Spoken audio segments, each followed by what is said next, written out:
ছোটবেলায় ভেবেছিলাম বড় হয়ে সব দুঃখ গুছিয়ে নেব। বড় হয়ে দেখলাম সমস্ত সুখ ওই শৈশবেই ফেলে এসেছি। হ্যালো এভরিওয়ান, আসসালামু আলাইকুম। ওহিমিহি মাম্মাস লাইফস্টাইল থেকে আমি মিম নতুন আরও একটি ব্লগ নিয়ে চলে এলাম। আই হোপ আমার আজকের ব্লগটি আপনাদের খুবই ভালো লাগবে। কাছে এবং দূরে যে যেখান থেকে আমার আজকের ব্লগটি দেখছেন, আশা করি সবাই ভালো আছেন, সুস্থ আছেন। আলহামদুলিল্লাহ, আমিও ভালো আছি। সবার সুস্থতা কামনায় আমার আজকের ব্লগটি শুরু করছি। পরিস্থিতি মানুষকে অনেক কিছু শেখায়।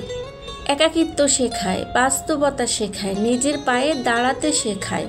ভদ্রতার মুখোশে আপন বলা মানুষগুলোকে নতুন করে চিনতে শেখায়। পরিস্থিতি মানুষকে দুর্বল নয়, বরং অনেক বেশি শক্তিশালী হতে শেখায়। আসলে সত্যি পরিস্থিতি আমাদেরকে সব কিছুই শিখিয়ে দেয়।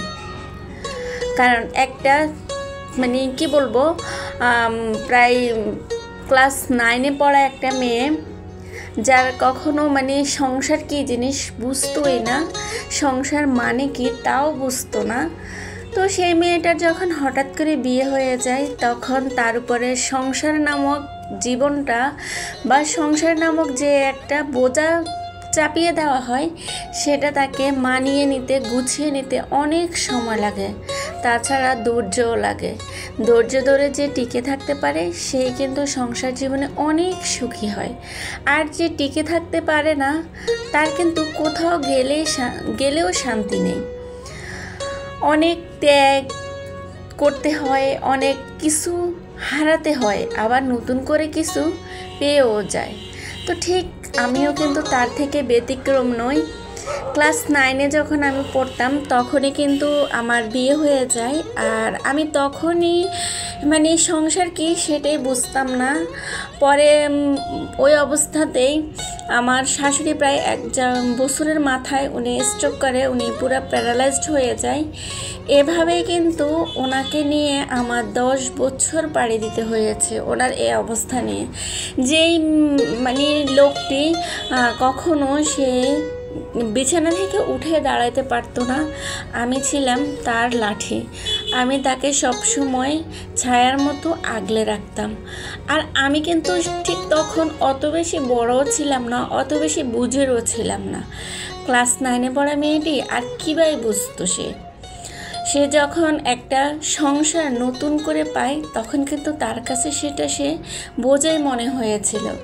প্রথমে তো বুঝতাম না, বিয়ে মনে হয় অনেক মজার কিছু জিনিস, অনেক বড় কিছু। বিয়ে হইলে নতুন নতুন জিনিস পড়তে পারবো, খাইতে পারবো, এরকম একটা ধারণা ছিল। পরবর্তীতে ধারণাটা একদমই পাল্টে গেছে। আসলে বিয়ে এগুলো কিছুই না। বিয়ে হচ্ছে সংসার নামক একটা বোঝা, যেটাকে আমাদের মৃত্যু পর্যন্ত বয়ে বেড়াতে হবে। এটাই বাস্তব, এটাই নিয়ম। প্রতিটি মেয়ের জীবনে কিন্তু এটাই বাস্তব। জীবনের লড়াই কেউ বা জিতে, আবার কেউ বা হারে, তবুও থেমে থাকতে নেই। জীবন মানেই এগিয়ে যাওয়া। দুঃখ পেলে থামতে নেই। খারাপ সময়ের মধ্য দিয়েই ভালো সময়ের দেখা মেলে, ঠিক না? তো সেই সময়টা যখন আমি খুব একটা খারাপ সময় পার করেছি, এত বিস্তারিত যদি আমি বলতে চাই তাহলে আমার ভিডিওটি অনেক বড় হয়ে যায়। তো সংক্ষেপে কিছু কথা শেয়ার করতেছি আর কি। তো সেই মেয়েটি যখন শাশুড়ি প্যারালাইজড হয়ে যায়, কিছুদিন পরে সে নিজেও অসুস্থ হয়ে যায়। তার নতুন বেবি হওয়ার সম্ভাবনা, তো আগে তো তার হয় নাই, সে প্রথম বেবি আসবে তার। তো সব কিছু মিলাই এখন তার একটা অন্যরকম জগৎ সৃষ্টি হয়ে গেছে। তার মধ্যে ছিল না হাজব্যান্ডের তেমন কোনো একটা ইনকাম। তো মোটামুটি সেই পরিস্থিতিটাকে মানিয়ে নিয়ে নতুন করে নিজেকে স্বপ্ন দেখানোর চেষ্টা করতেছে। থামি নাই আমি, সত্যি জীবনের লড়াইয়ে আমি একটু থামি নাই। সে কারণে আল্লাহ তাআলা হয়তো বা আমাকে একটু জিতিয়ে দিয়েছেন। তো বলবো, আপনারাও কিন্তু জীবনে চলার পথে থামবেন না। যত কষ্টই আসুক না কেন, জীবনটাকে জীবনের মতো করে চলতে দিবেন। এতে করে কি হয়, যখন আল্লাহ চাইবেন ভালো কিছু করবেন, আল্লাহ যদি না চান, এটাতে তো আমাদের হাত থাকে না। আমরা চেষ্টা করি, চেষ্টা করার মালিক আমরা, দেওয়ার মালিক আল্লাহ, এই আর কি। তো সেই মেয়েটি বাচ্চা সামলানো, তার উপরে পড়ালেখা সামলানো, শাশুড়িকে সামলানো, কিছুদিন পরে আপনাদের ভাইয়া বাহিরে চলে যায়, আর ছোট্ট সেই 6 মাসের বাচ্চা প্যারালাইজড শাশুড়িকে নিয়ে শুরু হয় আমার জীবনযাত্রা। তাদেরকে নিয়ে এভাবে আমি প্রায় 10টা বছর পাড়ি দিয়েছি। 10টা বছর পাড়ি দেওয়ার পরে শাশুড়ি আল্লাহর মেহমান হয়ে চলে গেছেন।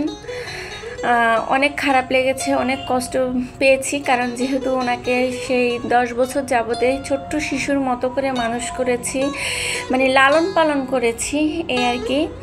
তো ও যাওয়ার পরেই আলহামদুলিল্লাহ আল্লাহ আমাকে নতুন করে আরও একটা খুশির খবর দিয়েছেন। সেটা হচ্ছে তখনই আমি নতুন মানে খুশির খবরটা পেলাম, আমার ঘর আলো করে আমার মেয়ে আসছে।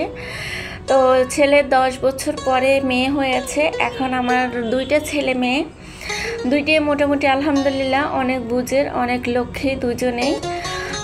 আল্লাহর কাছে হয়তো বা ধৈর্য ধরেছিলাম বলেই আল্লাহ আমাকে এরকম একটা মানে ফল অনুভব করার মতো সুযোগ দিয়েছেন, এই আর কি। তো সংসার করা আসলে সহজ নয়, কিন্তু সংসার জীবনকে সহজ করে নিলে কিন্তু সংসার জীবনটা সহজ হয়ে যায়, এটাই কিন্তু বাস্তব। আর সংসারের কাজগুলো যখন আপনি ভালোবেসে করবেন তখন দেখবেন সত্যি কথা মানে অটোমেটিক শরীরে মনে এত বেশি এনার্জি চলে আসে ওই কাজগুলো করার জন্য।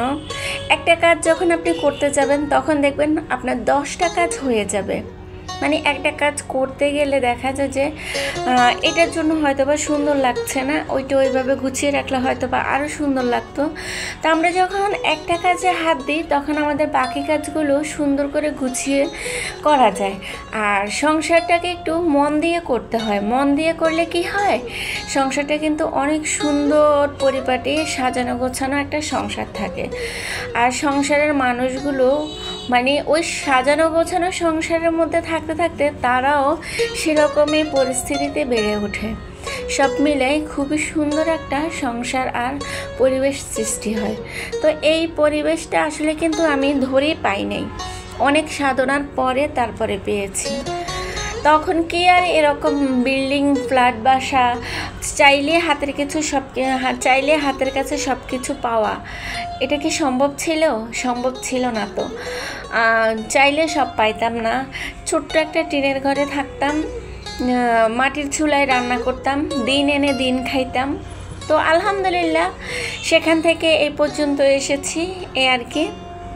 তো আমি সবাইকে বলবো ধৈর্য ধরে কিন্তু সংসারটা এগিয়ে নিতে হবে। জীবনটা এরকমই, ধৈর্য ধরা ছাড়া কোনো কিছুই আসলে করা সম্ভব না।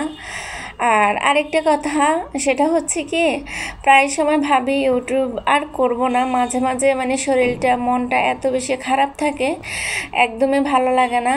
তো যখন এত বেশি আপনাদের সুন্দর সুন্দর কমেন্টস পাই, সত্যি কথা তখন এত বেশি ভালো লাগে, আবার আপনাদের জন্য নতুন ভিডিও মেক করা শুরু করে দিই। আশা করি এভাবে আপনারা আমার পাশে থাকবেন, আমাকে অনেক দূর যাওয়া পর্যন্ত সাহায্য করবেন, আমার সাথে থাকবেন আমার ছোট্ট এই চলার পথে। বাসে যখন একা থাকি তখন সত্যি কথা ভালো লাগে না, আপনাদের ভাইয়া কাজে চলে যায়, 2 বাচ্চা স্কুল চলে যায়। তো বাসায় আমি একদমই বোরিং ফিল করি, সে কারণে আমি চেষ্টা করি নিজেকে একটু মানিয়ে গুছিয়ে নেওয়া, আর আপনাদের সঙ্গে আমি কি করছি না করছি সেগুলো শেয়ার করা। এই টিউলিপ ফুলগুলো কিন্তু আমি কি হয়েছে হাতে বানিয়েছি, কেমন হয়েছে সবাই একটু কমেন্টস করে বলবেন তো। আসলে টিউলিপ ফুল হয়েছে না কি হয়েছে, আমার মেয়ে বলে এগুলো কি টিউলিপ ফুল হয়েছে? টিউলিপ ফুল কি এত বেশি ফোটে? সেগুলো তো কম ফোটে, তোমার তো এগুলো টিউলিপ ফুল একদমই বানানো হয় না। তো আপনারা একটু কমেন্টস করে জানাবেন তো আসলে ফুলগুলো একটু দেখতে সুন্দর হয়েছে না। কথার পাকা কিন্তু দুপুরে সমস্ত কাজকর্মগুলো করে ফেলেছি। তারপরে ঘুম থেকে উঠে বাচ্চাদেররা রাত্রে কি খাবে মানে সন্ধ্যাবেলায় সে আয়োজনটাও করে নিচ্ছি। তো ওরা একটু ঝাল খেতে বেশি পছন্দ করে, ওরা সবসময় ঝাল একটু বেশি খায়, ওদের ঝালটা খুবই পছন্দ। আমি এত বেশি ঝাল দিয়ে নুডলসটা তৈরি করেছি, তারপরও তাদের কিন্তু হবে না। এটার সাথে 2টা বোম্বে মরিচ নিয়ে বসবে, সেগুলো দিয়ে তারপর লেবু মাখিয়ে ওরা খেতে খুবই পছন্দ করে। এর সাথে একটু সালাদ হলে তারা আরও বেশি পছন্দ করে খায়। তো আজকে আর বেশি কাজ করতে একদমই ভালো লাগছিল না, সে কারণে মোটামুটি এগুলো দিয়ে তাদেরকে আজকে দিয়ে দিয়েছি আর কি। তাদেরকে খাইয়ে দিয়ে পড়তে বসিয়ে বাকি কাজগুলো করব। তো যেটা বলছিলাম, ওরা যখন স্কুলে চলে যায় তখন আমি কিন্তু বাসায় একদমই বোরিং ফিল করি।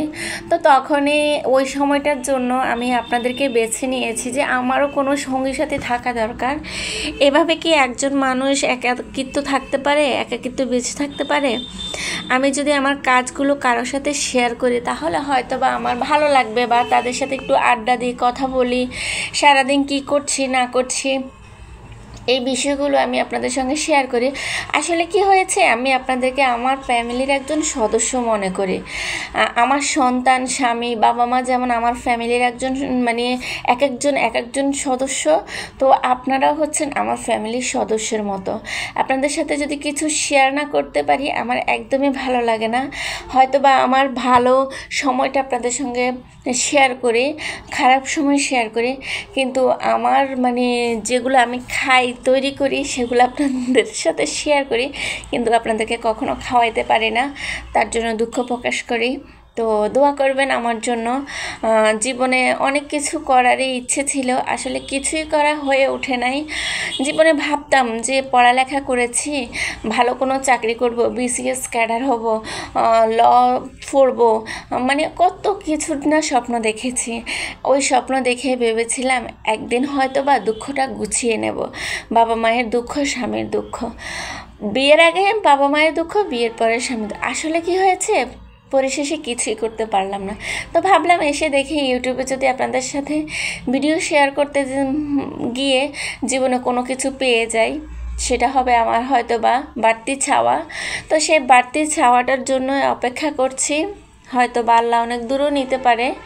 আর সাথে যদি আপনারা থাকেন ভালোবাসা দিয়ে, আল্লাহ না চাইলে মানে চাইলে, আল্লাহ চাইলে কি না পারেন, সবই পারেন। চোখের পলকে মানুষকে পাঁচতলায় উঠাই রাখতে পারেন, আবার পাঁচতলা থেকে নিচেও নামিয়ে রাখতে পারেন। তো আল্লাহ চাইলে কিন্তু সবই পারেন।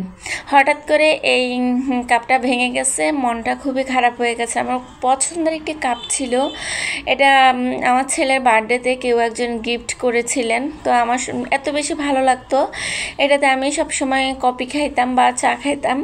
আপনাদের ভাইয়া বা আমার ছেলেটাতে খাইতে গেলে আমি ওদের খুব বকাবকি করতাম, কারণ এইটাতে একটু বেশি হয়, অন্যগুলাতে একটু কম হয়। তো সবাই বলে এটাতে বেশি হয়, এই কাপটা আমিই খাবো। আসলে এই কাপটাতে খেতে আমার ভালো লাগতো, তাই খাইতাম আমি। আর হচ্ছে কি, এখন সন্ধ্যাবেলায় রান্না করব, রান্না করতে গিয়ে দেখি পানি নেই, তো চাউল অর্ধেক ধুয়ে বাকিটা রেখে দিছি। এই আর কি, আজকের মতো এখানে। আল্লাহ হাফেজ।